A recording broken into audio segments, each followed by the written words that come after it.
നമസ്കാരം പ്രിയമുള്ളവരെ. പശ്ചിമേഷ്യയിലെ അറബ് രാജ്യങ്ങൾ വളരെ ക്രിയാത്മകമായി തന്നെ ഗസയുടെയും ഫലസ്തീൻ്റെയും കാര്യത്തിൽ ഇടപെട്ടിട്ടുണ്ട് എന്ന് വിശ്വസിക്കുന്ന ഒരാളാണ് ഞാൻ.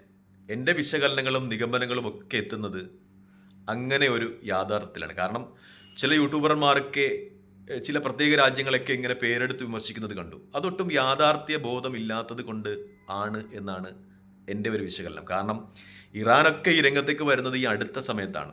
അതിനു മുമ്പ് ഗസയ്ക്കൊപ്പവും ഫലസ്തീനൊക്കെ ഒപ്പവും ഒക്കെ ഉണ്ടായിരുന്നത് പശ്ചിമേഷ്യയിലെ അറബ് രാജ്യങ്ങളായിരുന്നു എന്നത് ഏറ്റവും വലിയ യാഥാർത്ഥ്യമാണ്. ഒരുപക്ഷെ യുദ്ധത്തിലേക്ക് ഏർപ്പെടുക അത് ഒരു പ്രായോഗിക മാർഗമല്ല. കാരണം അത്തരം രാജ്യങ്ങൾ കൂടി യുദ്ധത്തിലേക്ക് വന്നു വീണാൽ അവരുടെ സമ്പത്തിനെയും അവരുടെ ജനതയും ഒക്കെ വളരെ വലിയ രീതിയിൽ അത് ബാധിക്കും. അപ്പോൾ പിന്നെ ഗസയ്ക്കൊന്നും സഹായം നൽകുവാൻ ആരും ഇല്ലാതാകും എന്നത് വലിയ യാഥാർത്ഥ്യമാണ്. നമ്മൾ ഈ കാര്യങ്ങളെ ഗൗരവപൂർവ്വം എടുത്ത് പഠിക്കുമ്പോൾ അതിൻ്റെ അടിസ്ഥാനമായ കാര്യങ്ങൾ മനസ്സിലാകത്തുള്ളൂ. ഞാനീ പറഞ്ഞു വരുന്നത്, ഓരോ ഈ ഇസ്രായേൽ ആക്രമണവും കഴിയുമ്പോഴും ഗസയിലും ഫലസ്തീനിലും ഒക്കെ അവശേഷിക്കുക ഈ താറുമാറായ കെട്ടിടങ്ങളും ഒന്നിനും കൊള്ളാതെ കെട്ടിടങ്ങളും നശിച്ചുപോയ ആശുപത്രികളും സ്കൂളുകളും ഒക്കെയാണ്.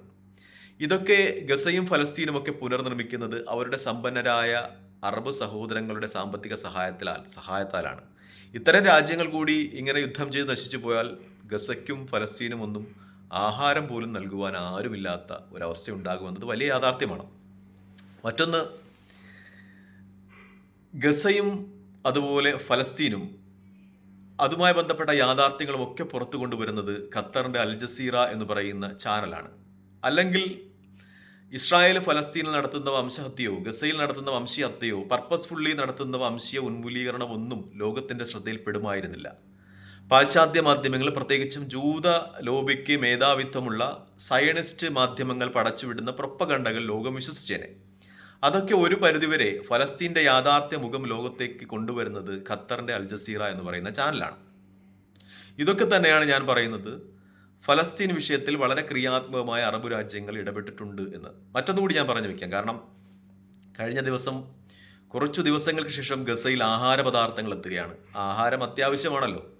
അതില്ലെങ്കിൽ കുറച്ച് ദിവസങ്ങൾ മനുഷ്യൻ ജീവിക്കാം, അത് കഴിഞ്ഞാൽ പട്ടിണി കൊണ്ട് മരിച്ചു വീഴും. പ്രത്യേകിച്ചും കുട്ടികളൊക്കെ കൊടും പട്ടിണിയിലാണെന്നാണ് റിപ്പോർട്ട്. ഗസയിൽ ഒരുപാട് കുട്ടികൾ ആഹാരം കിട്ടാതെ മരിച്ചു വീഴുന്നുണ്ട്. അപ്പോൾ സൗദിയുടെ വളരെ ക്രിയാത്മകമായ ഇടപെടൽ ഉണ്ടാകുന്നു. അമേരിക്കൻ ബന്ദി ഈഡൻ അലക്സാണ്ടർ വിട്ടുകൊടുക്കുവാൻ അമേരിക്കയുമായി ചർച്ച നടത്തുന്നു. ഹമാസ് അതിൽ സമ്മതിക്കുന്നു. ഹമാസും അമേരിക്കയുമായിട്ടൊക്കെ നടന്ന ഉഭയകക്ഷി ചർച്ചകളുടെ ഫലമായിട്ട് ഈഡൻ അലക്സാണ്ടർ വിട്ടുകൊടുക്കുന്നു. അങ്ങനെ അമേരിക്കയുടെ സമ്മർദ്ദ ഫലമായിട്ട് ഇസ്രായേൽ ഗസയിലേക്ക് ആഹാരങ്ങൾ എത്തിക്കുവാൻ അനുവദിക്കുന്നു. അങ്ങനെ ഒരുപാട് ഗസയിലെ കുട്ടികളുടെ ജീവൻ ഇന്നലെ എത്തിയ കുട്ടികൾക്കുള്ള ആഹാരത്തിലൂടെ രക്ഷപ്പെട്ടു എന്ന് പറയുമ്പോൾ അവിടെയൊക്കെ ക്രിയാത്മകമായി സൗദി ഇടപെട്ടിട്ടുണ്ട് എന്ന് നമുക്ക് വ്യക്തമാണ്. മറ്റൊന്നുകൂടി ഞാൻ പറഞ്ഞു വെക്കാം. ഞാൻ ഈ 1990കളിലും 2000ലും ഒക്കെ വിദ്യാർത്ഥിയായിരിക്കുമ്പോൾ ഇത്തരം കാര്യങ്ങളുമായി ബന്ധപ്പെട്ട ലേഖനങ്ങളൊക്കെ വായിക്കാറുള്ള ഒരാളാണ്. അപ്പോൾ അതിലൊക്കെ പറയുന്നൊരു കാര്യമുണ്ട്, എന്ന് പശ്ചിമേഷ്യയിലെ അറബ് രാജ്യങ്ങൾക്ക് അമേരിക്കയെയും അതുപോലെ യൂറോപ്പിനെയും സാമ്പത്തികമായി സ്വാധീനിക്കുവാൻ കഴിയും. കാരണം 2000ലും 1990ലും ഒക്കെ അമേരിക്കയും ബ്രിട്ടനും ഒക്കെ ഭരിച്ചിരുന്നത് ജൂത സയനിസ്റ്റ് ലോബികളാണ്. കാരണം അവിടുത്തെ ബിസിനസ്സുകളൊക്കെ പൂർണ്ണമായും ഒക്കെ നിയന്ത്രിച്ചിരുന്നത് ജൂത സയനിസ്റ്റ് ലോബികളാണ്. അവരാണ് അമേരിക്കയുടെ നയങ്ങൾ, വിദേശ നയങ്ങളൊക്കെ തീരുമാനിക്കുന്നത്.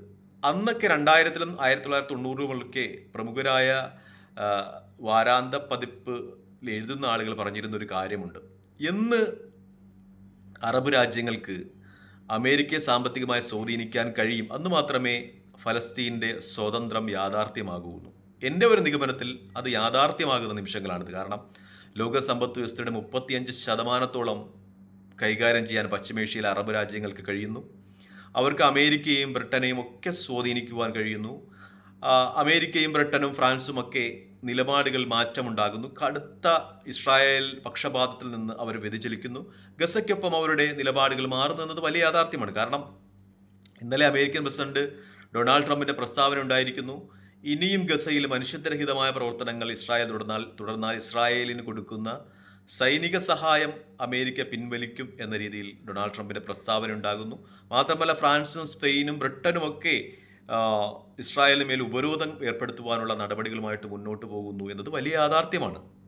അപ്പോൾ നമ്മൾ ഈ കൺതുറന്ന് ഈ കാര്യങ്ങളൊക്കെ കാണുമ്പോൾ വളരെ യാഥാർത്ഥ്യ ബോധത്തോടു കൂടി തന്നെ നയതന്ത്ര ബന്ധങ്ങളോട് വിപുലപ്പെടുത്തിക്കൊണ്ട് തന്നെ സൗദി അറേബ്യയും മറ്റ് അറബ് രാജ്യങ്ങളും ഒക്കെ ഗസയ്ക്ക് വേണ്ടി ഇടപെടുന്നു എന്ന് കാണുവാൻ കഴിയും. മറ്റൊന്നുകൂടി ഞാൻ പറഞ്ഞുകൊള്ളട്ടെ. സൗദി അറേബ്യയുടെ ഭരണാധികാരിയുടെ പ്രസ്താവന അടുത്ത ദിവസങ്ങളിൽ വളരെ ദൃഢമായി ഉണ്ടായതാണ്. അദ്ദേഹം പറയുന്നു, ഖുദ്സ് കേന്ദ്രമായിട്ട് ഒരു സ്വതന്ത്ര ഫലസ്തീൻ രാജ്യം യാഥാർത്ഥ്യമാകാതെ ഇസ്രായേലുമായിട്ടോ ഒന്നുപോലെ നയതന്ത്ര ബന്ധത്തിന് സൗദി ഉണ്ടാകില്ല എന്ന് അദ്ദേഹം അസന്നിഗ്ധമായി തന്നെ പ്രഖ്യാപിക്കുകയാണ്. അപ്പോൾ അദ്ദേഹത്തിൻ്റെ നിലപാടുകളൊക്കെ വ്യക്തമാണ്.